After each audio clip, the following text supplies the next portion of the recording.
नगरीय विकास एवं आवास मंत्री कैलाश विजयवर्गीय ने आज 76वें गणतंत्र दिवस के अवसर पर धार के किला मैदान पर आयोजित मुख्य कार्यक्रम में ध्वजारोहण किया। इस अवसर पर कलेक्टर प्रियंक मिश्रा और एसपी मनोज कुमार सिंह भी उपस्थित रहे।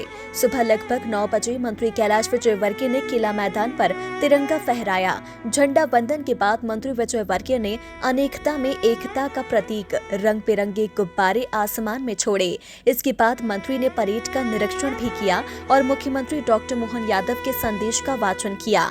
किला मैदान पर आयोजित सांस्कृतिक कार्यक्रमों में स्कूल के बच्चों ने शानदार प्रस्तुतियां दी, जो उपस्थित दर्शकों को मंत्रमुग्ध कर गई। वहीं मीडिया से बातचीत करते हुए मंत्री कैलाश विजयवर्गीय ने कांग्रेस पर जमकर हमला बोला। उन्होंने कहा कि कांग्रेस ने ही सबसे ज्यादा डॉक्टर भीमराव अंबेडकर जी का अपमान किया। मंत्री विजयवर्गीय ने बताया कि जब डॉक्टर अंबेडकर चुनाव लड़े थे तो पंडित नेहरू ने उनके खिलाफ 20-25 सभाएं की थी। कैलाश विजयवर्गीय ने कहा, हम संविधान को सर पर रखते हैं, जबकि कांग्रेस संविधान को अपनी जेब में रखती है।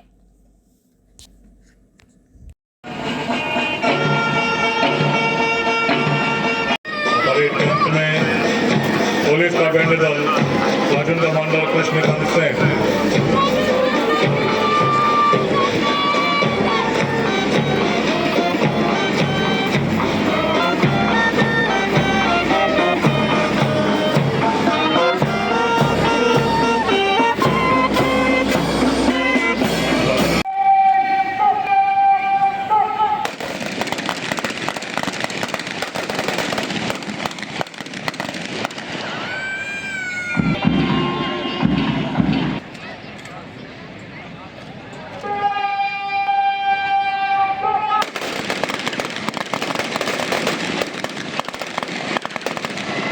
से भी क्यों डरे, ये जाके आसमान में दहाड़ दो।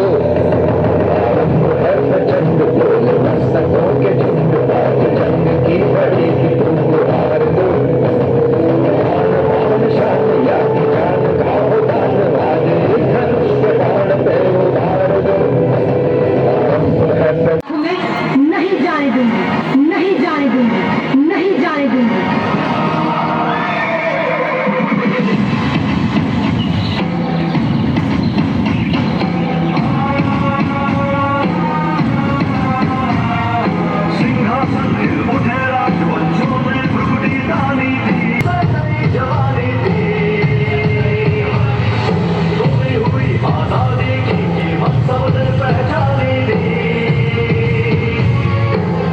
देखिए, यदि आप इतिहास उठा के देखें तो बाबा साहब अम्बेडकर का अपमान सबसे ज़्यादा अगर किया तो पंडित जवाहरलाल नेहरू ने किया। वो चुनाव लड़े तो हराने के लिए उनने कम से कम 20-22 सभाएं की उस जमाने के अंदर। फिर उस चुनाव का परिणाम देख लीजिए, आज भी रिकॉर्ड में उपलब्ध है कि 74,000 समथिंग वोट निरस्त हुए। ये पहला चुनाव था और किसी भी लोकसभा में मुंबई के इतने वोट निरस्त नहीं, वहाँ पर निरस्त हुए, ये निरस्त कराए गए। बाबा साहब अम्बेडकर ने चुनाव आयोग को शिकायत की। चुनाव आयोग नेहरू जी के इतने प्रेशर में था कि उन्होंने उनकी याचिका निरस्त कर दी। उनको पार्लियामेंट से जाने से रोका, उनको संविधान सभा में जाने से रोका। वो तो हिंदू महासभा के पुणेकर जी थे शायद, उन्होंने इस्तीफ़ा देकर उनको अंदर प्रवेश कराया। जब धारा 370 लगी तो बाबा साहब ने पत्र लिखा कि आप संविधान की आत्मा की हत्या कर रहे हैं, धारा 370 नहीं लगना चाहिए।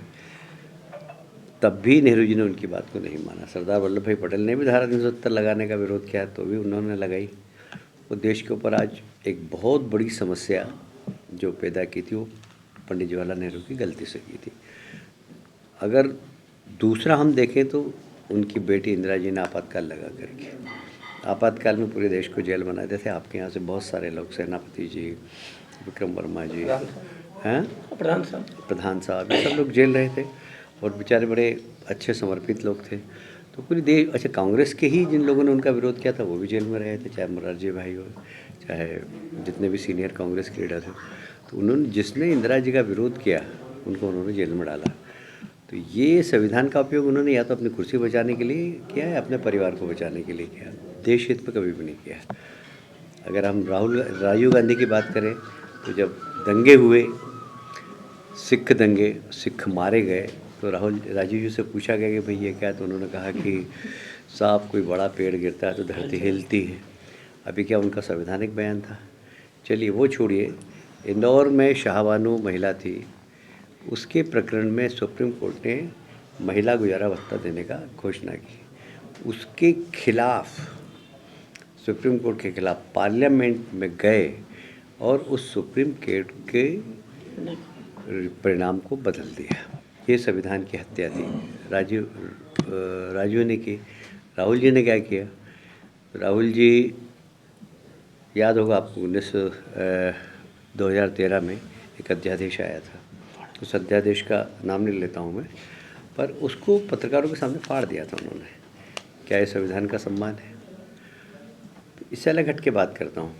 वो हमेशा पॉकेट में लेके संविधान को चलते हैं। हमारे नेता पार्लियामेंट की सीढ़ी पर चढ़ते हैं, 2019 के चुनाव में देखा होगा, वो जाकर सीधे संविधान को इसे प्रणाम करते हैं, वो सिर से लगाते हैं। हमारे लिए संविधान सिर पे रखने की चीज़ है, उनके लिए पॉकेट में रखने की चीज़ है। तो नेहरू जी से लेकर नेहरू खानदान ने हमेशा संविधान को पॉकेट में रखा है, हमने सिर पे रखकर सम्मान दिया है। और इसलिए कांग्रेस की इस नौटंकी का जनता पर कोई असर नहीं होगा। लोग भाजपा के साथ हैं और भाजपा के साथ ही रहेंगे।